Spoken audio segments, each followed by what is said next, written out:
Hello scholars, welcome to दक्षिणा ई class. आज हम स्टार्ट करने वाले हैं सॉल्ट एनालिसिस का lecture number 5।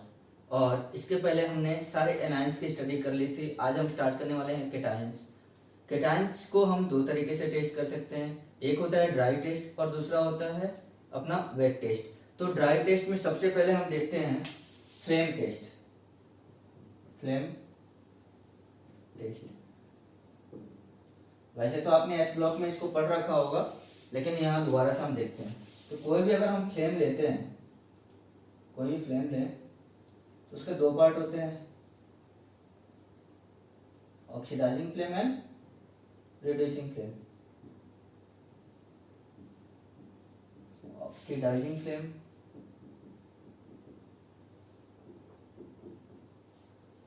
And reducing flame.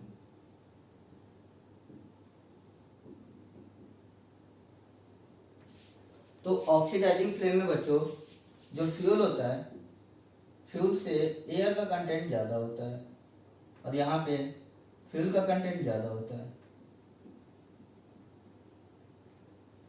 ठीक है, अब देखो जैसा आपने एस ब्लॉक में पढ़ा था, ली ना की रब से फरियाद, और उसके बाद से था बेटा मांगे कार स्कूटर बाप राजी।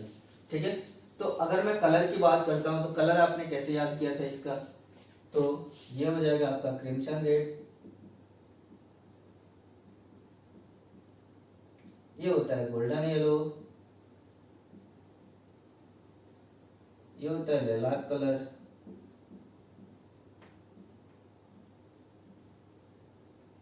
ये होता है रूबी रेड, और ये होता है ब्लू। ये दोनों हाई आयोनाइजेशन एनर्जी की वजह से कलर नहीं देते हैं। ठीक है, और ये आपका रहता है ब्रिक रेड, ये देता है क्रिम्सन रेड, और बेरियम देता है आपका एप्पल ग्रीन।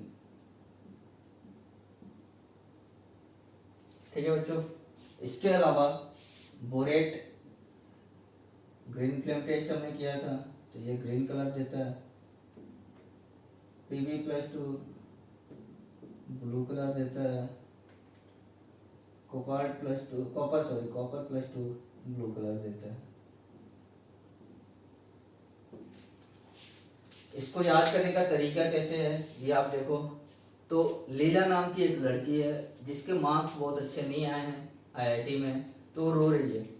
ठीक, तो रो रो के भगवान से पूछ रही है, भगवान मेरे मार्क्स कैसे अच्छे आएंगे, टेस्ट में कैसे अच्छे आएंगे, नेक्स्ट ईयर में कैसे अच्छा परफॉर्मेंस करूंगी। तो भगवान जी ने बोला ठीक है, रोना धोना बंद करो, सबसे पहले ब्रेकफास्ट करो, अच्छे से ब्रेकफास्ट करो, उसमें एप्पल्स वगैरह खाओ, क्रीम्स खाओ, तो उससे तुम्हारी हेल्थ बनी रहेगी, तो तुम्हें और ज़्यादा एनर्जी मिलेगी और तुम तैयारी अच्छे से कर पाओगी। ठीक है, तो क्या बोला मैंने कि क्राइंग लीला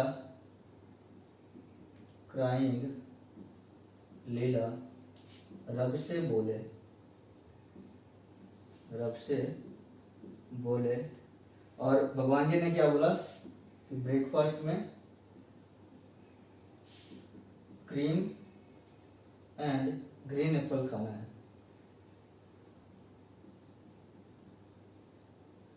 ठीक है, तो देखो आप, क्राइम लीला, C crimson red, Y golden yellow, लीला लिलाक, ठीक है, रब से रूबी रेड एंड वोले ब्लू।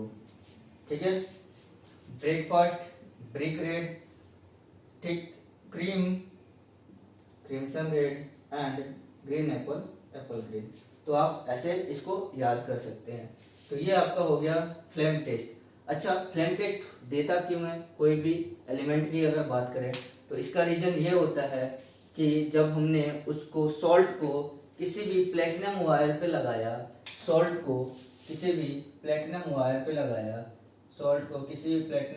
लगाया, थोड़ा सा डाइल्यूट HCl मिलाते हैं। ये जो प्लेटिनम वायर होती है, इसको डाइल्यूट HCl में डिप करते हैं, उसके बाद इस पे सॉल्ट में डिप करते हैं तो सॉल्ट उस पर चिपक जाता है और फिर उसको हम ऑक्सीडाइजिंग फ्लेम पे लेके जाते हैं जहाँ पे ये कलर शो करता है इलेक्ट्रॉन्स के एक्साइटेशन की वजह से, और यहाँ से इलेक्ट्रॉन्स आसानी से एक्साइट होते हैं, दैट्स वाई ये आसानी से अपना कलर शो करते हैं। तो ये हुआ आपका फ्लेम टेस्ट, इसको नोट डाउन कर लीजिए। नेक्स्ट बात आती है borax bead test. Borax bead test तो ये आपने कर रखा है बोरॉन फैमिली में। इसमें हम क्या करते हैं कि हमने बोरेक्स को लिया और उसको हीट किया। अब जब हीट करते हैं तो ये स्वेल कर जाता है, वाटर ऑफ क्रिस्टलाइजेशन इसका हट जाता है। वाटर ऑफ क्रिस्टलाइजेशन जरूरी नहीं है कि जहां पे भी वाटर ऑफ क्रिस्टलाइजेशन है और हम हीट करेंगे तो वो स्वेल करेगा, ये इंपॉर्टेंट नहीं है, लेकिन इस केस में हो रहा है। ठीक है, तो इस केस में क्या होगा, जो बोरेक्स होगा B4O7 ये स्वेल कर जाएगा क्योंकि वाटर इसका बाहर निकल गया। अब ये और ज्यादा गर्मी लेगा, और गर्मी लेगा तो आपको मालूम ही है क्या होगा।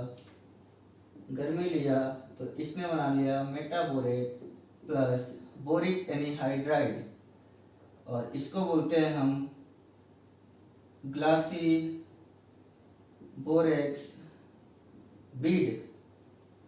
ये ट्रांसपेरेंट होता है।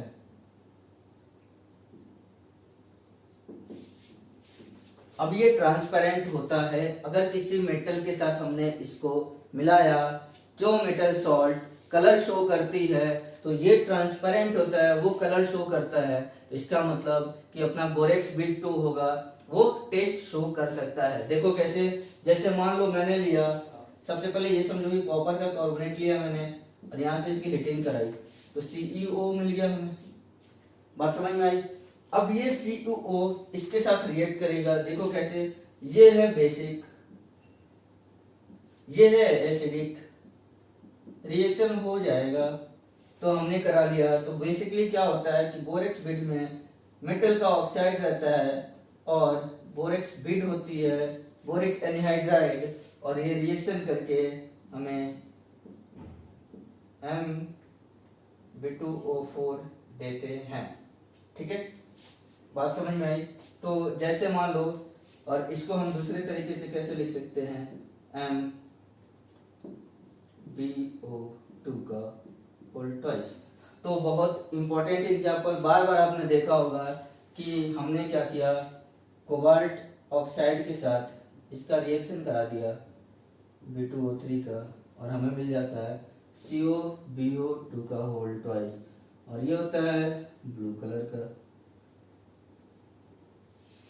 ठीक है, यहाँ पे भी हमने CuO को हीट कराया और हमें मिल गया कॉपर ऑक्साइड। फिर हम यहाँ बोरेक्स बीट के साथ टेस्टिंग करा सकते हैं इसका, तो ये दे देगा, और ये +2 पे है तो ये भी दे देगा आपका ब्लू कलर। ठीक है, इसको नोट डाउन करिए। तो बच्चों देखो यहाँ पे हमने ले लिया यहाँ एलिमेंट्स, यहाँ ले लिया ऑक्सीडाइजिंग फ्लेम, और यहाँ पे ले लिया रिड्यूसिंग फ्लेम, और ये सिचुएशन है कोल्ड कंडीशन की। जब कोल्ड कर रहे हैं तो बीड में क्या टेस्ट आ रहा है उसकी बात हम करते हैं, कोल्ड सिचुएशन।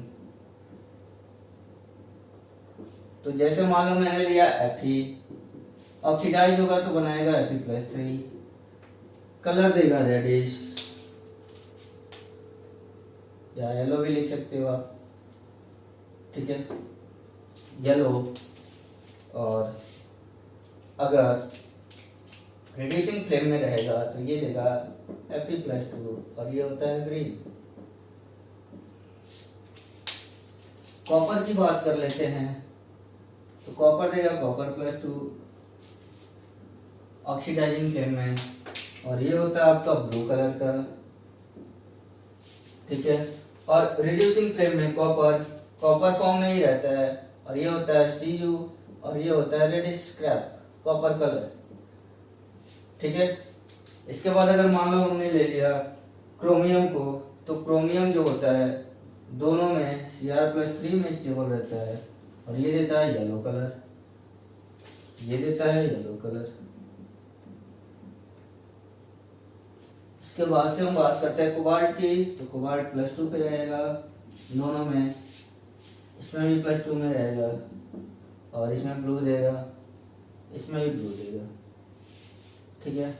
इसके बाद से निकल, निकल तो ये होता है ब्राउन कलर और यहाँ देता है ग्रे कलर। इसके बाद से होता है मैंगनीज की बात कर लेते हैं, तो मैंगनीज यहाँ कलरलेस होता है और यहाँ पे होता है आपका वॉयलेट कलर। तो ध्यान से देखो, याद कैसे कर सकते हो। ये एक्वस मीडियम जैसा बिहेव कर रहा है, ये एक्वस मीडियम जैसा बिहेव कर रहा है। क्रोमियम को मैंने बताया था ग्रीन कलर का होता है, लेकिन यहाँ क्रोमियम येलो कलर का हो रहा है, तो याद कर लो आप। क्रोमियम येलो कब, जब हमने इसकी फ्लेम टेस्ट कराया, तो फ्लेम कौन सा कलर का आ रहा है, येलो कलर का। कोबाल्ट एज यूजुअल आप मैक्सिमम कोबाल्ट के जो कॉम्प्लेक्सेस देंगे वो ब्लू के ही देखेंगे, तो कोबाल्ट ब्लू याद कर लो। कोबाल्ट ब्लू अभी बार बार जब भी एग्जांपल बोरेक्स बीट का लिया जाता है तो कोबाल्ट का ही लिया जाता है, तो वहां से भी आप याद कर सकते हो। अब बचा ये दोनों कैसे याद करेंगे, तो निकल को याद करो कि निकल ओ बाहर, ठीक है। किसी को बुला कि निकल ओ बाहर, निकल ऑक्सीडाइजिंग फ्लेम में बाहर ब्राउन, ठीक है, निकल ओ बाहर। और उसके बाद से जब बंदा नहीं निकलता है तो वो सैड हो जाता है और वो क्या कहता है, ग्रे कलर का हो जाता है, थोड़ा सैड हो जाता है, ठीक है। तो ये ग्रे कलर रिड्यूसिंग फ्लेम में आती है। क्या बोला, निकल ओ बाहर, बाहर निकलो ब्राउन कलर, लेकिन अगर नहीं निकल रहा है तो वो ग्रे कलर का हो जाता है, याद रहेगा। फिर है लास्ट में मैंगनीज। मैंगनीज जो होता है ऑक्सीडाइजिंग फ्लेम में वॉयलेट कलर का होता है और रिड्यूसिंग फ्लेम में कलरलेस होता है, ठीक है। याद कैसे कर सकते हैं अपन, तो ऐसे याद करो कि मैंगनीज को वॉयलिन मिल गया है, ठीक है। मैंगनीज जब ज्यादा गर्म होता है तो उसको वॉयलिन मिल जाता है, गुस्सा आ जाता है कि नहीं मुझे कुछ चाहिए, घर वालों ने उसको वॉयलिन देके शांत कराया, और जब शांत हो गया तो उसको क्या किया उन्होंने, घर वालों ने उसका वॉयलिन वापस से बेच दिया, तो वो कलरलेस हो गया। वैसे निमोनिक्स आप अपने तरीके से भी बना सकते हो, कोई बड़ी बात नहीं, तो याद कर सकते हो। इसको नोट डाउन कर लीजिए एक बार। तो मैंने आपको बोरेक्स बीट टेस्ट पढ़ाया। देखो बोरेक्स बीट टेस्ट में क्या ग्लासी ट्रांसपेरेंट बीट बन रही है। अब देखो अगर कोई एलिमेंट, खास करके हम ट्रांजिशन एलिमेंट की बात करते हैं, क्योंकि वो वेरिएबल बैलेंस शो कर रहा है, इलेक्ट्रॉन ट्रांजिशन बहुत आसानी से होता है, डीडी ट्रांजिशन बहुत आसानी से होता है, दैट्स व्हाई वो रिड्यूसिंग और ऑक्सीडाइजिंग फ्लेम में अलग अलग कलर शो कर रहा था, ठीक है। तो जनरली हम बोरेक्स बीट टेस्ट ये उसके लिए यूज करते हैं जो पहले से कलर कंपाउंड होते हैं, ठीक है। सॉल्ट में दिख नहीं रहा है लेकिन पता चल जाता है बोरेक्स बीट टेस्ट के थ्रू, ठीक है। तो आप पॉइंट करके लिखना कि borax bead test is used for salts of colored elements। Coloured elements कौन से होते हैं, जो कलर शो करते हैं, तो बोल सकते हो आप transition elements.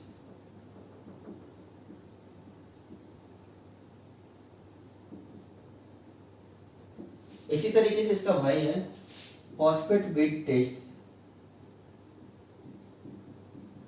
Phosphate bead test, इसको हम बोलते हैं microcosmic salt test. Salt test इसमें हमने लिया microcosmic salt, sodium ammonium biphosphate, और इसको हमने हीट किया तो ये स्वेल हो जाएगा और ये वाटर और क्रिस्टलाइजेशन बाहर निकल जाएगा,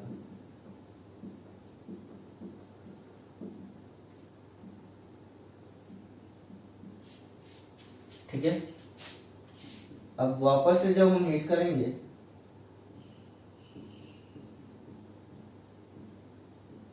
तो यहां से अमोनिया रिमूव होती है, अमोनिया बाहर आया, वाटर बाहर आया, प्लस हमें मिल जाता है हमारे काम की चीज NaPO3, ठीक है। ये होता है सोडियम मेटा फॉस्फेट। जैसा बोरेक्स बीट था वैसा ये भी ग्लासी ट्रांसपेरेंट बीट बन जाता है, सोडियम मेटाफॉस्फेट। अब सेम प्रोसीजर फिर से शुरू होगा, जैसा ये था बोरेक्स बीट टेस्ट वैसा ये भी होगा। तो यहां से हमें मिल गया NaPO3। एग्जांपल के लिए समझते हैं, कोबाल्ट का ऑक्साइड ले लिया हमने और इसमें हमने NaPO3 का रिएक्शन करा दिया। तो फिर से जैसा वहां कलर आया था ब्लू कलर, सेम कलर यहाँ पे भी आने वाला है।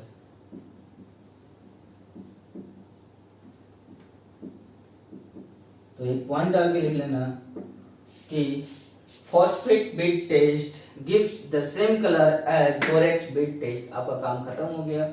अगर आपने बोरेक्स बीट याद रखा है तो ये आसानी से हो जाएगा। पूरी कहानी को समझते हैं। हमने क्या किया, या तो बोरेक्स बीट की बात कर लो या फिर फॉस्फेट बीट की बात कर लो। हमने क्या किया, एक प्लैटिनम वायर लिया, प्लैटिनम वायर का लूप ले लिया और वहां पे सॉल्ट को लेके हिट किया। सॉल्ट को हिट कर रहे हैं अपन, ठीक है, बात समझो। सॉल्ट को हिट किया, सॉल्ट को हिट करने के बाद वो स्वेल कर जाता है, स्वेल करने के बाद उसका वाटर ऑफ क्रिस्टलाइजेशन उड़ जाता है, और हिट करेंगे तो सिकुड़ेगा, वो कॉम्पैक्ट होगा और हमें मेटाबोरेट, अगर बोरेक्स बीट की बात करें तो मेटाबोरेट और B2O3 दे देता है, जो कि ग्लासी बीट होती है। सिमिलरली यहाँ पे सोडियम मेटाफॉस्फेट दे देता है। अब क्या करेंगे, हम इसको सॉल्ट में डिप करेंगे, डालेंगे, या थोड़ा सा सॉल्ट इसके ऊपर डालेंगे। अब इसको पूरे प्रोसेस को उठा के हम फ्लेम पे डाल देंगे और वहां से फ्लेम टेस्ट आता है। बात समझ में आई है? अच्छे से समझ में आई है? बोलो हाँ, तो इसको नोट डाउन करो। नेक्स्ट अपन देखते हैं charcoal cavity test. Charcoal cavity test. तो इसमें हम लेते हैं एक वुडन ब्लॉक,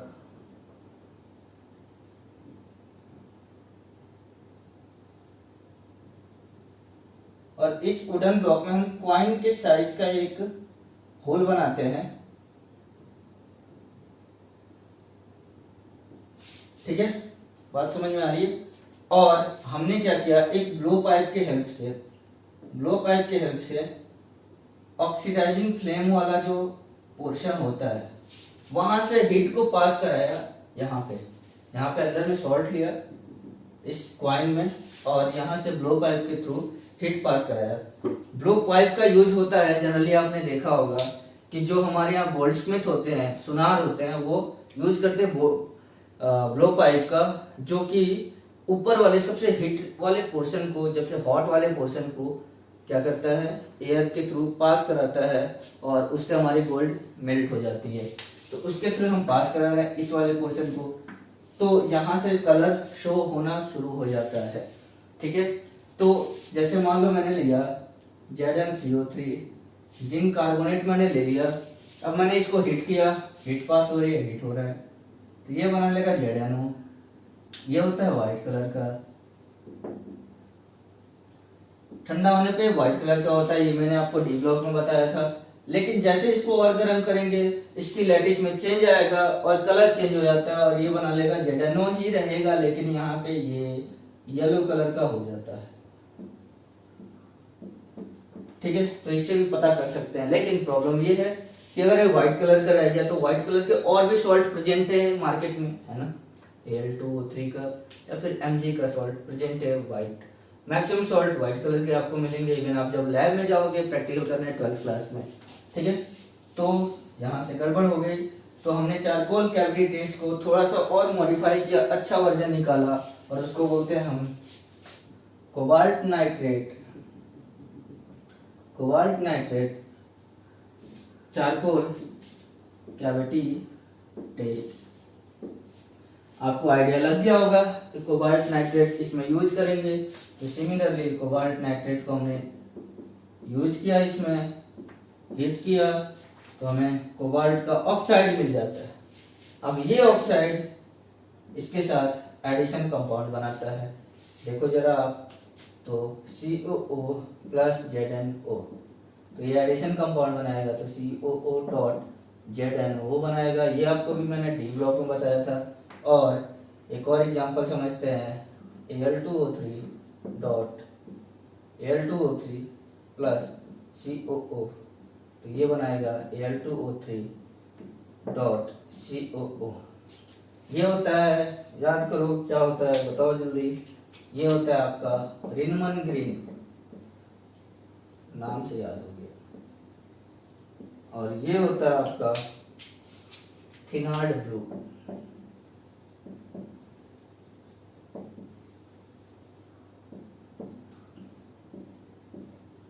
बात समझ में आई।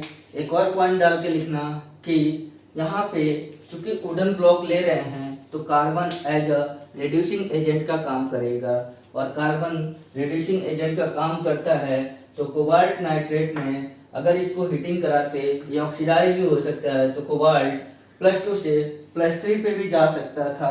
तो कार्बन यहाँ पे एज अ रिड्यूसिंग एजेंट का काम करता है और कार्बन इसको +2 से +3 में जाने से प्रोहिबिट करता है। ठीक है, तो इस पूरी कहानी को नोट डाउन कर लीजिए। तो यहाँ पे अपना ड्राई टेस्ट खत्म होता है, फ्लेम टेस्ट खत्म होता है। अब नेक्स्ट जो इम्पोर्टेंट है, जहाँ से सबसे ज्यादा क्वेश्चन बनते हैं, वो है अपना वेट टेस्ट। तो शुरू करते हैं wet test of cation. Wet test of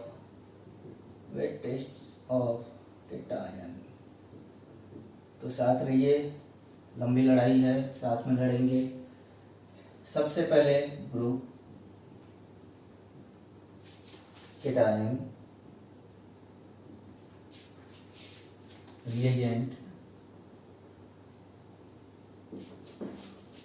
ppt and their color। ठीक है, तो सबसे पहले ग्रुप 1 की बात करते हैं।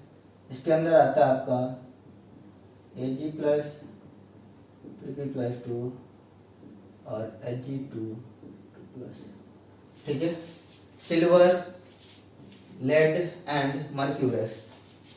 रिएजेंट यूज करते हैं हम डाइल्यूट HCl। पीपीटी बनाता है AgCl का, PbCl2 का एंड Hg2Cl2 का। सब व्हाइट कलर के होते हैं, all are white in colour. ठीक है, व्हाइट। ग्रुप 2 की बात कर लेते हैं। तो इसमें आता है Pb+2, copper +2, Bi+3, Hg+2, Cd+2। इसका एक और ग्रुप है, ग्रुप ए। ग्रुप बी की बात कर लेते हैं। तो As+3+5, Sb+3+5, Sn+2+4। रिएजेंट की बात करते हैं तो डाइल्यूट HCl तो रहेगा ही रहेगा, प्लस इसमें हमने H2S को भी ऐड किया। ठीक है, पीपीटी आएगी कई तरीकों की पीपीटी है। पीपीटी आएगी कई तरीके की। सबसे पहले ब्लैक की बात कर लेते हैं। ठीक है, तो ब्लैक आता है आपका PBS, CVS, HGS। ठीक है, और इसका भाई आता है यहाँ पे ब्राउनिश ब्लैक, ये आता है Bi2S3। ठीक है, ब्राउन की बात कर लेते हैं तो यहाँ आता है SNS। ठीक है, उसके बाद से ऑरेंज और येलो।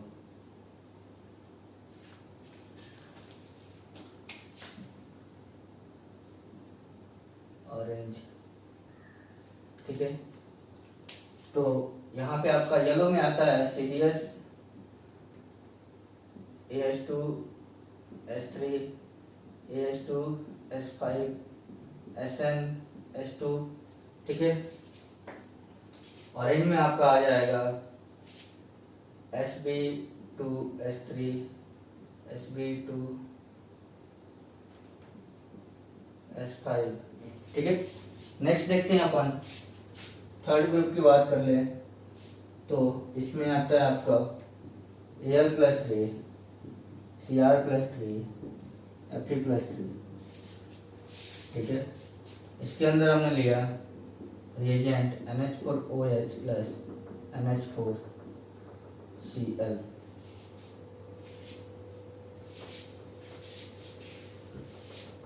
थर्ड रिएजेंट देख लेते हैं। L plus 3, C R plus 3, F E plus 3। इसके अंदर हम लेते हैं NH4OH प्लस NH4Cl। ये पीपीटी बनाता है इस। तो सबसे पहले अगर बात करें तो AlOH का होल थ्रेस, तो ये हो जाता है आपका वाइट पीपीटी। और बनाएगा CrOH का होल थ्रेस, अब ये बनाएगा ग्रीन पीपीटी।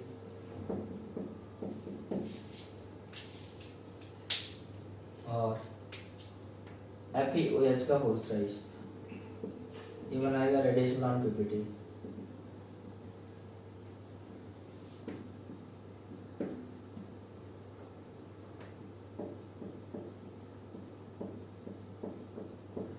ठीक है, तो ये अपना हो गया ग्रुप 3।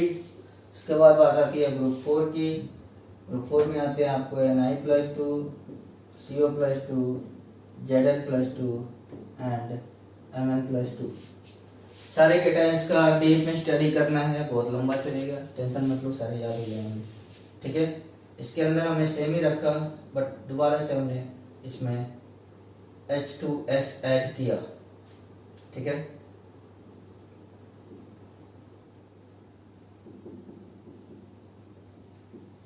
तो यहाँ पे बना लेगा NiS COS MnS and ZnS। ZnS का वाइट पीपीटी, MnS का बफ पीपीटी पिंक कलर का आता है।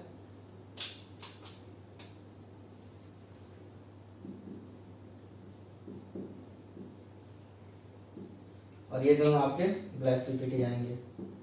ये एडवांस पूछ चुका है क्वेश्चन, कितने ब्लैक पीपीटी होंगे।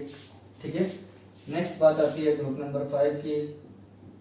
और ग्रुप नंबर 5 में आ जाएगा आपका Ba+2, Sr+2 and Ca+2। Same रखेंगे अपन।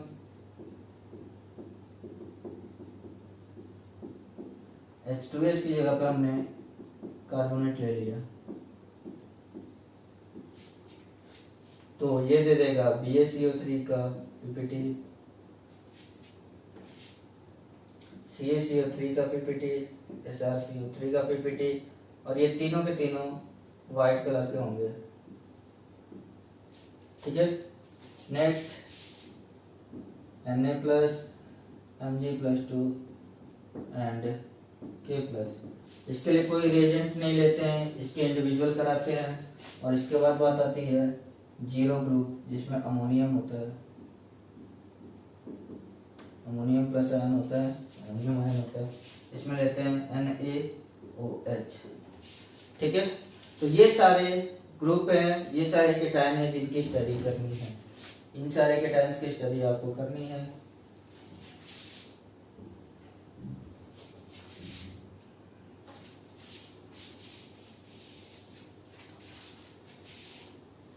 ठीक है, तो सबसे पहले याद करने का तरीका, कैसे याद करेंगे ये इंपॉर्टेंट है। तो पहला सबसे पहले देखते हैं हम Ag+, Pb+2, Ag2+।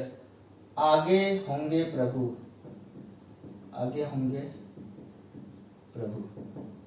ठीक है, आगे होंगे प्रभु। जो साउथ इंडिया वाले हैं वो इसको इंग्लिश में लिख लो या अपना निमोनिक्स बना लो, आप कोई दिक्कत नहीं है, इंग्लिश में लिख लो, आपको समझ में आ जाएगा। आगे होंगे प्रभु। ठीक है, और सारे प्रभु जो होते हैं वो अच्छे काम करते हैं, तो सारे प्रभु जो होंगे वो व्हाइट कलर के होंगे। बात समझ में आ गई। नेक्स्ट देखते हैं हम, पंजाबी कुड़ी भी होगी कैद, पंजाबी कुड़ी भी होगी कैद, पंजाबी कुड़ी भी होगी कैद, पंजाबी कुड़ी भी होगी कैद। फिर देखते हैं 80 सब टन टनाटन, टन टनाटन, 80 +3+5 सब SB +3+5 एंड टन टनाटन +2+4। ठीक है, नेक्स्ट देखते हैं ऑल करोड़पति फकीर, ऑल करोड़पति फकीर। नेक्स्ट देखते हैं निकोमंजन, निकोमंजन, जैसा आपका बेको वैसे दंती होता है, सिमिलरली निकोमंजन। नेक्स्ट देखते हैं भारत सरकार, भारत सरकार, मोदी जी बहुत वाइट काम करते हैं, सारे ब्लैक मनी को वापस ला दिए, तो सारे जो कलर होंगे व्हाइट कलर के होंगे, कार्बोनेट। भारत सरकार, ठीक है। नेक्स्ट है ना मांगो काजू, ना मांगो काजू, ना मांगो काजू, ठीक है। तो ऐसे आप याद कर लीजिए, बहुत आसान है, जब रिपीट करेंगे बार बार तो ये चीजें याद हो जाएंगी, ठीक है। और इसको नोट डाउन करिए बहुत अच्छे से, ये आपका रोड मैप है आगे का क्वालिटेटिव को समझने में, इसको नोट डाउन कर लो अच्छे से। तो हमें बेसिक आइडिया लग गया कि कैसे हमें सॉल्ट की एनालिसिस करनी है, कैटायंस की एनालिसिस करनी है, बेसिक रेडिकल्स की एनालिसिस करनी है। नेक्स्ट हम बात करते हैं कि जब भी हम सॉल्ट की एनालिसिस करेंगे तो सबसे पहले सॉल्यूशन बनाना कैसे है, इसके बारे में हम बात करेंगे, ठीक है। तो सॉल्यूशन बनाना कैसे है, how to prepare the original solution, ठीक। तो सबसे पहले जो सॉल्ट मिला हमें, how to prepare original solution, तो सबसे पहले जो सॉल्ट मिला उसको हमने वाटर में डाला, वाटर में अगर डिजोल्व हो गया तो काम बन गया, ठीक है, हमारा सॉल्यूशन तैयार हो गया। अगर नहीं डिजोल्व हुआ तो हमने उसको डाइल्यूट HCl में डाला, पहला काम वाटर में डाला, डिजोल्व हो गया तो अच्छी बात है, नहीं डिजोल्व हुआ तो डाइल्यूट HCl में डालेंगे, और नहीं डिजोल्व हुआ, वहां पे भी अगर डिजोल्व नहीं हुआ तो हम उसको हीट करेंगे, हीट करने के बाद भी नहीं हुआ तो फिर हम कंसंट्रेटेड HCl डालेंगे। बात समझ में आ रही है। और इस तरीके से जो हमें मिला सॉल्यूशन उसको हम फिल्टर करते हैं, और जो फिल्टर करने के बाद जो बचता है उसको हम फिल्ट्रेट बोलते हैं, और उसी को हम टेस्टिंग के लिए यूज करते हैं। तो बेसिक रेडिकल्स के टेस्टिंग के लिए हम ओरिजिनल सॉल्यूशन का यूज करते हैं, बनाना कैसे ये आपको मैंने बता दिया। और ये जो ओरिजिनल सॉल्यूशन है ये अमोनियम सॉल्ट्स के लिए यूज नहीं करते हैं, ठीक है। तो सबसे पहले हमने लिया सॉल्ट मिक्सचर प्लस H2O, ठीक है। अगर यहाँ डिजोल्व हो गया तो काम बन गया, otherwise salt mixture plus dilute HCl, काम बन गया तो सही है, अदरवाइज फिर से salt mixture plus concentrated HCl, ठीक है। तो इस तरीके से हम अपना फिल्ट्रेट बनाते हैं। अब थोड़ा समझना आप कि कैसे हम पूरे प्रोसेस को करते हैं, कैसे हम बेसिक रेडिकल्स की टेस्टिंग करते हैं, ये बहुत इंपॉर्टेंट है। और ये आपका फिर से रोड मैप बनेगा। देखो मैं समझाता हूँ आपको कि सबसे पहले अगर मैंने यहाँ पे ओरिजिनल सॉल्यूशन बना लिया और ले लिया, सॉल्ट ले लिया, उसका ओरिजिनल सॉल्यूशन बना लिया, मतलब फिल्ट्रेट बना लिया। अब इसमें मैंने डाला सबसे पहला रिप्रोप्रिएंट था डाइल्यूट HCl, ठीक है। डाइल्यूट HCl अगर डाला और हमें यहाँ पे पीपीटी मिल गया, पीपीटी मिल गया तो सॉल्ट किसका होगा, अगर पीपीटी मिल गया तो salt will be of group 1। बोलो बात समझ में आ रही है। और ग्रुप 1 में कौन कौन थे, आगे होंगे प्रभु,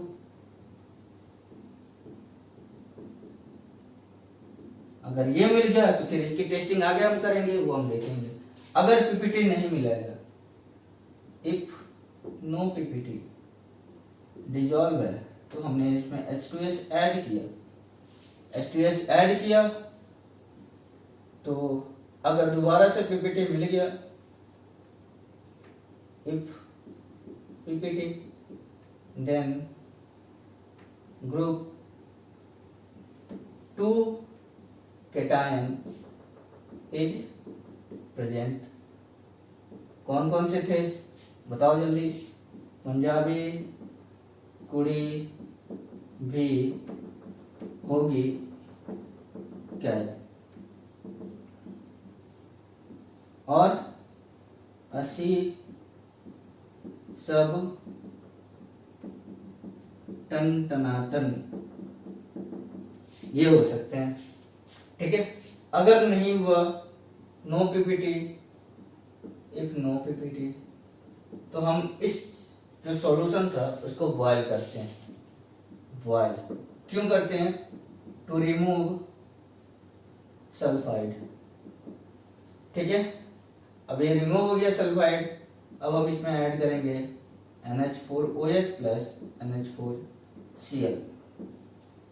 ठीक है, तो NH4OH प्लस NH4Cl ऐड किए, और अगर यहाँ पे पीपीटी आ गया, तो यहाँ तो बहुत आसान है, कलर अगर पीपीटी आ गया तो कलर के बेसिस पे देख सकते हो। एक वाइट पीपीटी तो अल्युमिनियम हो सकता है, एक ग्रीन पीपीटी,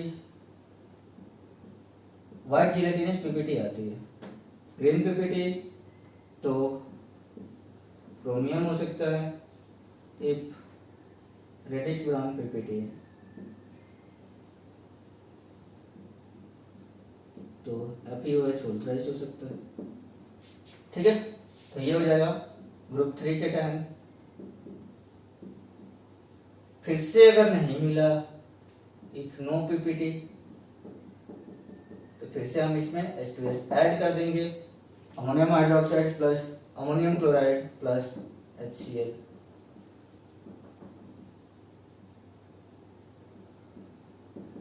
H2S। ठीक है, ऐड किया,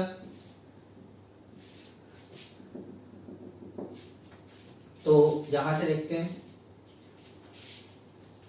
इफ पीपीटी तो क्या हो सकता है? ग्रुप 4 के टाइम, ग्रुप 4 के टाइम में बताओ आप, अगर ब्लैक पीपीटी आया तो निकल हो सकता है, कोबाल्ट हो सकता है, अगर बॉब कलर का आया, पिंक कलर का आया तो मैंगनीज हो सकता है,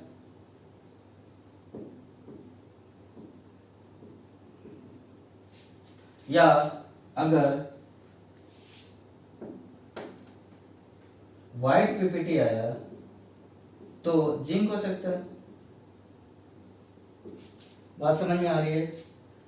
फिर इफ नो पीपीटी, ठीक है, अगर नो पीपीटी आया तो हम क्या करेंगे, यहाँ पे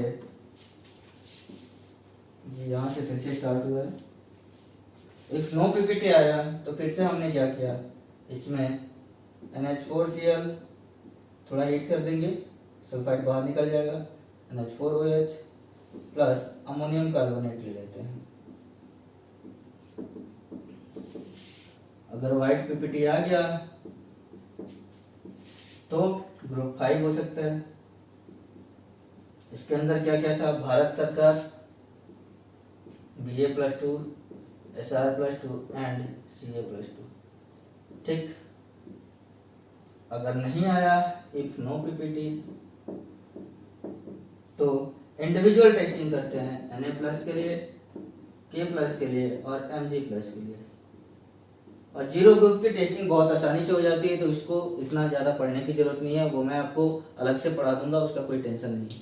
तो आई होप आपको पूरी कहानी आज की समझ में आई होगी कि कैसे कैसे टेस्टिंग करना है। ये बहुत इंपॉर्टेंट है, रोड मैप और इसके पहले वाली चार्ट अच्छे से इसको तैयार करो, वहां से क्वेश्चन बनना तय है, फिक्स से क्वेश्चन आएगा।